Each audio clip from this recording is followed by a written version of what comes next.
Hello, everyone, and welcome to my first ever episode of Finance with Alex. I'm your host, Alex. So, today I will be discussing a very interesting and topical question that has pricking me up on my mind for quite some time. It's how to reduce your weekly spend, given that now most workplaces require to be back in the office 3, 4 times after the COVID pandemic.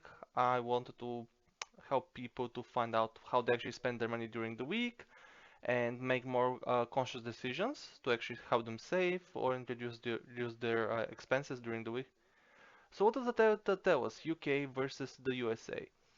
On average, if you make a homemade lunch, you can save up to £200 per year, but that's on average. Some people can save more or less. In terms of spending habits, a typical week, persons could spend anywhere between £21 on work lunches, and for some reason men tend to spend more than women. Uh, when it comes to, let's say, lunch trend, 32% of workers plan to make more homemade lunches, which is very interesting. And where do you normally get lunch inspirations? Well, you could actually get them from friends, family, social media, or recipe websites are a very top source.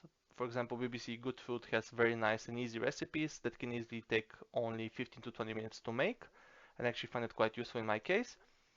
What about the US? So frequent lunch and coffee spending is being shown. 71% of workers buy lunch 3 or more times a week, and 20% of those people actually buy coffee daily.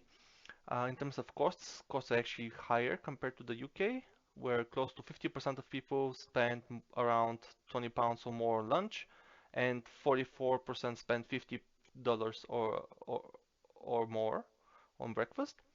In terms of financial strain, 75% of people could actually benefit from an extra $250 per month, and actually 50% have debt, and one third of those people actually have a credit card debt.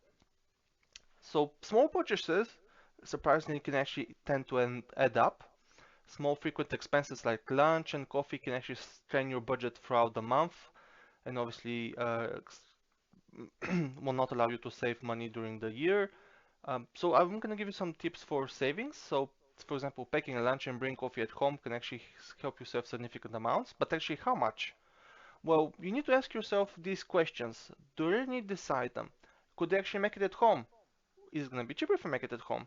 Is this an indulgence versus a necessity? And think before buying.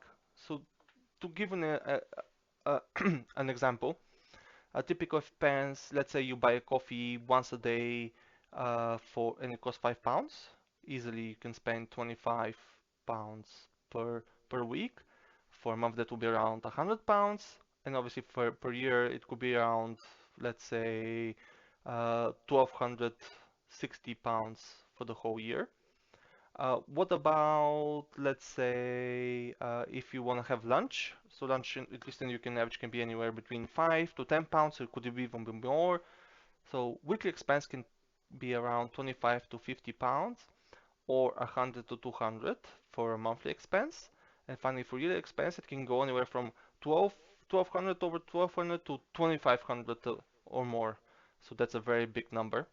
And finally, let's say if you don't want to cook after work, you think you're tired, and you want to actually get some takeout food or takeaway, um, eh, and I put an estimate of around £25 per person because let's say you have a partner. So if you do that once a week, or sorry, once every day per week, that easily could be £250. A monthly cost will be easily £1,000, and finally expense will be over £12,000. Wow. And imagine if you save all that money, you can actually put for savings, you can actually use it to buy a car or something else, or a very nice holiday. So it makes sense to think ahead and actually plan ahead. And that's why it's usually very useful for you to write your expenses during the week and see where the money is actually going and actually discuss it as a couple. So this is my top tips. Obviously, if you have any suggestions and comments on this video, please feel free to comment below and or just let me know. And if you want to see something in the next episodes, please feel free to comment, and we'll generally will try to incorporate it going forward. Thank you very much for your time.